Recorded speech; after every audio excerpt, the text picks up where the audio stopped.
Salut les amis, c'est Sam, votre célibataire préféré. Après que ma copine depuis plus de 9 ans, Jeannette, m'a trompé, j'ai décidé d'abandonner les filles pour essayer de fréquenter un mec. Au bout de quelques rencarts avec ce grunt, je me suis rendu compte que je n'étais pas gay. Confus, je suis allé errer au lac. C'est là que j'ai vu la fille du bubble tea pleurer toutes les larmes de son corps. On a fini par discuter, et en fait elle est plutôt géniale.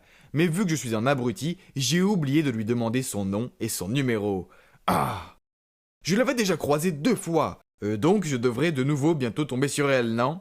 Mais les semaines passèrent et je ne la voyais nulle part.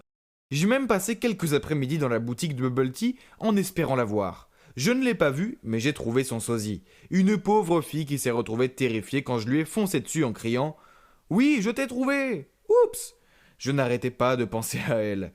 C'était vraiment embêtant. Et puis, pour empirer le tout, ma mère m'a appelé en me demandant de venir de toute urgence. Il n'y a pas à discuter avec ma mère car elle a toujours raison, donc je suis directement allé la rejoindre. Dès que j'ai passé la porte, elle secouait son téléphone sous mon nez. Il y avait la photo de Grant et moi en train de se tenir la main. On aurait dit que James avait mis sa menace à exécution, cet enfoiré. Il sera rayé de ma liste de cartes de Noël à envoyer. Ma mère m'a demandé d'un air sévère « Qui est ce jeune homme? Est-ce que tu as une liaison avec lui ?» Et la pauvre Janet alors. Oh oui, j'ai peut-être oublié de leur dire que je n'étais plus avec Janet. Je leur ai dit de se prendre un bon remontant et de s'asseoir. Puis je leur ai dit que Janet m'avait trompé, qu'on avait rompu, et que j'étais confus et seul et que j'avais pensé que j'étais peut-être gay, mais que j'avais fini par comprendre que non. Mes parents ne semblaient pas convaincus par mon histoire. Ils n'ont rien contre la communauté LGBT, mais ils possèdent une entreprise pharmaceutique dont j'hériterai dans quelques années, et c'est important pour eux que la famille ait un héritier. Ah, est-ce qu'ils pouvaient arrêter de réfléchir pendant un instant? Puis ma mère m'a lancé un regard noir en disant « Sam, ton père et moi insistons pour que tu arrêtes de voir cet homme, et tu t'en tiendras au rencard que nous te proposerons. Je connais une famille qui a une fille adorable de ton âge. Je les inviterai à dîner demain soir. Habille-toi bien. » Je n'avais pas d'autre choix que d'accepter. J'ai donc enfilé ce costume italien chic et oh là là, ça devrait être un crime d'être aussi canon que moi. Même moi je me trouvais irrésistible, ah. La famille arriva et je m'apprêtais à voir cette fille pour la première fois. Et quoi? Je la connaissais et je fus choqué en voyant que c'était la fille du bubble tea. Ses parents l'ont présentée. Elle s'appelait Julia. Julia, quel joli prénom! Je ne pouvais cacher ma joie. Je souriais tout le temps, sans pouvoir m'arrêter, même si je devais avoir l'air un peu inquiétant. Les planètes s'étaient alignées, la fille de mes rêves était assise en face de moi. Et waouh! Je ne pouvais m'empêcher de la regarder. Sa manière de manger, de boire et d'éternuer, tout était si adorable. Et oh mon Dieu, j'étais vraiment en train de tomber amoureux. Après manger, ma mère a proposé que je fasse visiter le jardin à Julia, car les roses étaient sublimes en cette saison. Dès qu'on fut dehors, elle s'est retournée vers moi en disant « Ok, écoute, tu es le 10e mec que mes parents me font rencontrer depuis 2 semaines. J'en ai marre, je n'ai pas envie d'être en couple de toute façon. Donc on pourrait éviter de perdre notre temps et mettre un terme à ça tout de suite. » Et waouh, je ne m'attendais pas à ça. Elle ne m'aimait pas? Enfin, ah bon? Le prince charmant en costume, nom de Dieu! Cette fille devrait vraiment voir un opticien. Elle a dit « Je m'en vais ». Et elle est rentrée à l'intérieur quand j'ai eu une idée de génie. « Attends, j'ai une idée. Et si on se fiançait ?» Elle se tourna vers moi d'un air choqué. « Bon, j'avais commencé donc autant continuer. Tes parents te tapent sur les nerfs et les miens aussi. Alors on peut faire semblant d'être fiancés pour qu'ils n'aient plus à intervenir dans notre vie amoureuse. On serait tous les deux gagnants. » Julia semblait confuse et absolument pas convaincue. Donc j'ai ajouté « Tu pourras toujours fréquenter d'autres personnes, aucune attache. C'est juste qu'on aurait sûrement à vivre ensemble pour éviter tout soupçon. Mais ce n'est pas bien grave, mon appartement est assez grand. Alors, tu en penses quoi ?»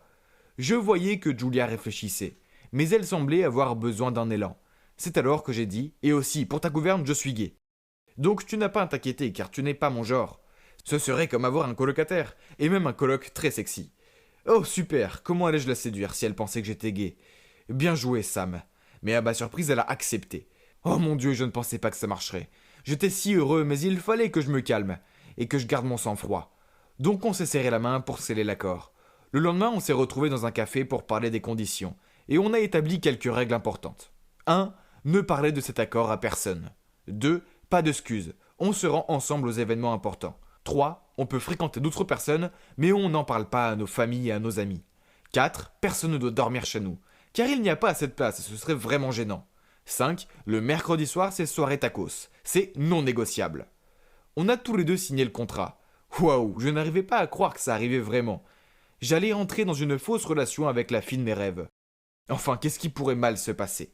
On a fait semblant de se fréquenter pour un mois, puis on a invité nos familles dans un restaurant chic pour leur annoncer qu'on s'était fiancés. On leur a montré la bague d'occasion qu'on avait payée à part égale et tout, et ma mère était si heureuse. Elle ne s'arrêtait pas d'enlacer tout le monde.